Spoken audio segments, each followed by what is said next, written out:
ही 6 महत्वपूर्ण मुद्दे हैं, लेकिन वो संवैधानिक एवं कानूनी मुद्दों पर चर्चा भी नहीं करते। वो है एक स्वास्थ्य, दूसरा शिक्षा, तीसरा रोजगार, चौथा मूलभूत संपत्ति, पांचवा मूल सेवाएं, आठवां सातवां सामाजिक और क्षेत्रीय प्रतिनिधित्व। लेकिन वो इन मुद्दों पर चर्चा भी नहीं करते और ये बिना मतलब के मुद्दों पर चर्चा करते हैं। अगर भारत का संविधान भारत में लागू हो जाए तो इन सारे मुद्दों का काम अपने आप ही खत्म हो जाएगा। तो आप इनके मुद्दे के बारे में थोड़ा और डिटेल में जान लेते हैं। आप ये रिपोर्ट देखिए। इस रिपोर्ट में आपको उनके मुद्दों के बारे में, उनके मुद्दों के बारे में, उनका मुद्दे का मतलब और उनके मुद्दे की क्या असलियत है वो। तो इस रिपोर्ट में आपको यही देखने को मिलेगा। तो ये एक बार आप रिपोर्ट जरूर देखिए।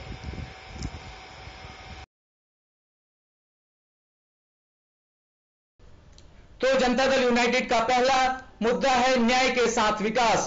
न्याय के साथ विकास, यह श्री नीतीश कुमार के विजन और शासन का सूत्र वाक्य है।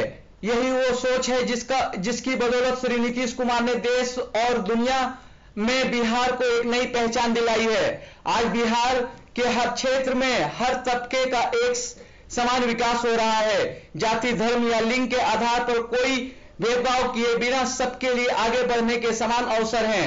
आज बिहार में हर लिहाजे से कानून का राज है। श्री नीतीश कुमार के शासनकाल में बिहार की कई ऐसी नीतियां और कार्यक्रम हैं जिसे कई अन्य राज्यों के साथ साथ केंद्र ने भी सराहा और अपनाया है। सामाजिक कुरीतियों के खिलाफ चलाए जा रहे अभियानों से न्याय के साथ विकास की इस अवधारणा को और बल मिला है।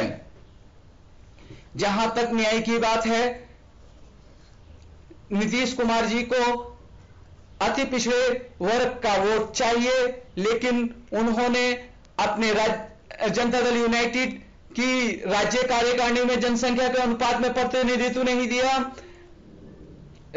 राष्ट्रीय कार्यकारिणी में जनसंख्या के अनुपात में प्रतिनिधित्व नहीं दिया और संवैधानिक पदों पर भी जनसंख्या के अनुपात में प्रतिनिधित्व नहीं दिला पाए। तो फिर किस मुंह से न्याय की बात करते हैं। सुशासन, 2005 में बिहार की बागडोर संभालने के बाद श्री नीतीश कुमार से उनकी प्राथमिकता पूछी गई तो उन्होंने कहा गवर्नेंस। उनसे उनकी दूसरी प्राथमिकता पूछी गई तब भी उन्होंने जवाब दिया गवर्नेंस, और तीसरी प्राथमिकता पूछे जाने पर भी उनका जवाब था गवर्नेंस। गवर्नेंस यानी सुशासन के प्रति यह थी कि उनकी प्रतिबद्धता, जो तब से अब तक एक समान है। उनके शासन में लोगों ने उस सुशासन का स्वाद चखा जिसकी परिभाषा वे भूल चुके थे। वे सचमुच भूल गए थे कि सरकार का दायित्व क्या है, लोगों की सेवा क्या होती है, विकास किस चिड़िया का नाम है और इच्छा शक्ति से किस तरह चमत्कार भी मुमकिन है। श्री नीतीश कुमार के सुशासन की यात्रा वास्तव में 2005 में मुख्यमंत्री सचिवालय में रिमिंगटन की टूटी फूटी टाइप मशीन से शुरू करके आज ई गवर्नेंस के लिए पुरस्कृत होने वाले बिहार की यात्रा है। आज बिहार सुशासन की अद्भुत वानगी है। नीतीश जी की यह अपनी पीठ स्वयं थोपने वाली बात है। नहीं तो शिक्षा के क्षेत्र में बिहार सबसे पिछड़ा प्रदेश बन गया है, स्वास्थ्य के क्षेत्र में बिहार सबसे पिछड़ा प्रदेश बन गया है, रोजगार उपलब्ध कराने में बिहार सबसे पिछड़ा प्रदेश बन गया है। फिर यह किस सुशासन की बात करते हैं। कानून का राज, 2005 में श्री नीतीश कुमार को 118 नरसंहारों और फिरौतियों के लिए 5243 अपहरणों का बिहार मिला था। बिहार के लिए जंगल राज शब्द जैसे रूढ़ हो गया था। यह उनकी करिश्माई नेतृत्व है कि उन्होंने वहां से निकालकर बिहार को कई मामलों में विकसित प्रदेशों से भी आगे खड़ा कर दिया। राज्य में कानून को राजनीतिक हस्तक्षेप से सर्वथा मुक्त कर उसके प्रति लोगों में फिर से आस्था पैदा करना एक बड़ी चुनौती थी, जिसे उन्होंने पूरा किया।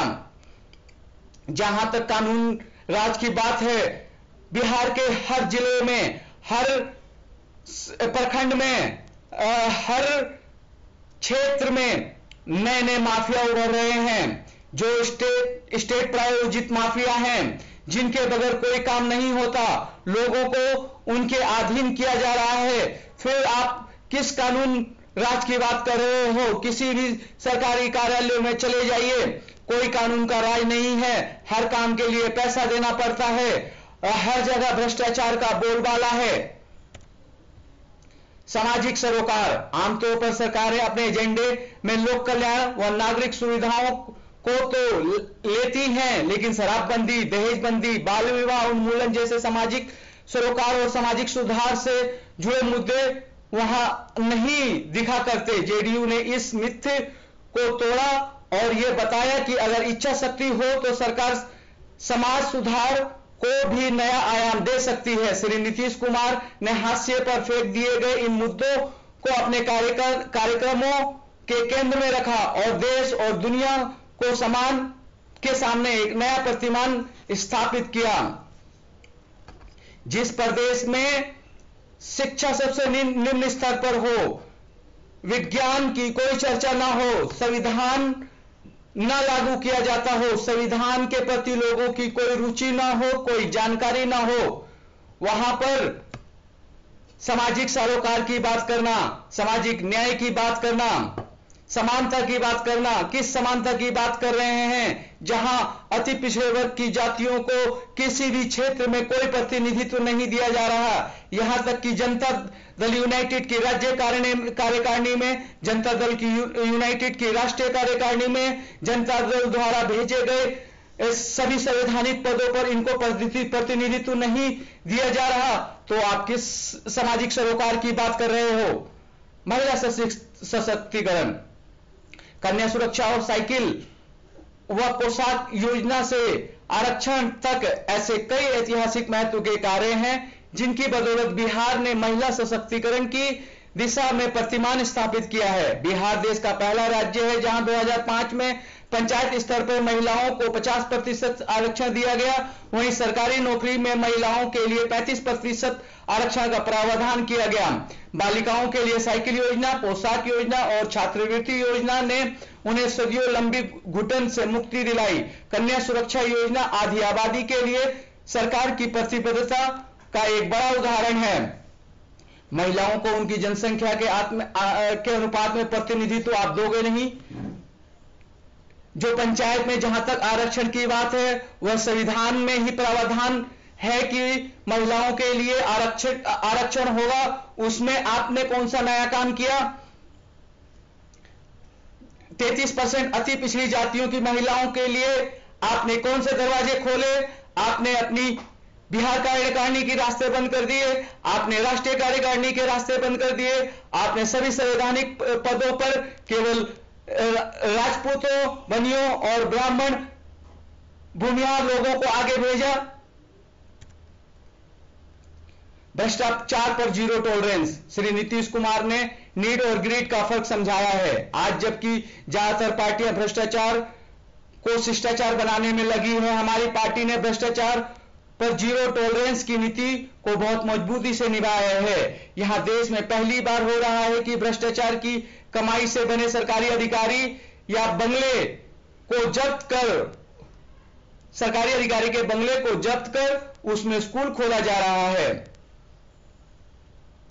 किसी भी सरकारी कार्यालय में जनता के साथ दुर्व्यवहार किया जाता है, उनसे ढंग से बात नहीं किया जाता है। कोई व्यक्ति थाने में जाता है तो पहले उसे डांट के बाहर निकाल दिया जाता है, उसका FIR नहीं लिखा जाता। यह कहा जाता है कि अभी अधिकारी नहीं है, बाद में आएंगे। यह हर थाने में, हर सारे सरकारी कार्यालयों में यह ट्रेंड बना हुआ है। और आप भ्रष्टाचार जीरो टॉलरेंस की बात कर रहे हैं। आपको संविधान को बिहार में पूरी तरह से लागू करना चाहिए था। अगर भारत का संविधान पूरे बिहार में पूरी तरह से लागू हो जाता तो सभी लोगों की सारी समस्याएं हल हो जाती। कोई भी व्यक्ति सरकारी कार्यालयों में जाता तो सरकारी सेवक उन्हें परेशान नहीं करता, उनसे रिश्वत नहीं मांगता, हर जिले में स्वास्थ्य व्यवस्था अच्छी होती, सभी बालक बालिकाएं शिक्षित होते, रोजगार की कोई कमी नहीं होती, सभी को मूल संपत्ति मिलती, सभी को मूल सेवाएं उपलब्ध होती, सभी वर्ग को सामाजिक और क्षेत्रीय प्रतिनिधित्व होता, संसाधनों पर सामूहिक मालिकाना अधिकार होता। लेकिन आपने 15 साल बर्बाद कर दिए और संविधान को लागू नहीं किया। यह बिहार का एक ऐसा घाटा है जो कभी पूरा नहीं किया जा सकता। तो यह सिद्ध होता है कि नीतीश कुमार जी को 33% वोट बैंक वाले अति पिछड़ी जातियों के लोगों का वोट चाहिए, लेकिन उनकी नजर में, नीतीश जी की नजर में अति पिछड़ी जातियां संवैधानिक पदों के लिए अयोग्य हैं, जनता दल यूनाइटेड के राज्य कार्यकारिणी के लिए अयोग्य हैं, जनता दल यूनाइटेड के राष्ट्रीय कार्यकारिणी के लिए जनसंख्या के अनुपात में दिए जाने के लिए अयोग्य है। तो आपने यह रिपोर्ट देखी। इस रिपोर्ट में आपको सिर्फ नीतीश कुमार जी के मुद्दों के बारे में आपको बताया हुआ है, लेकिन इन मुद्दों की कोई जरूरत ही नहीं है, क्योंकि ये जहाँ पे संवैधानिक मोड़ आता है वहां पर इन मुद्दों का काम अपने आप ही हो जाता है। संविधान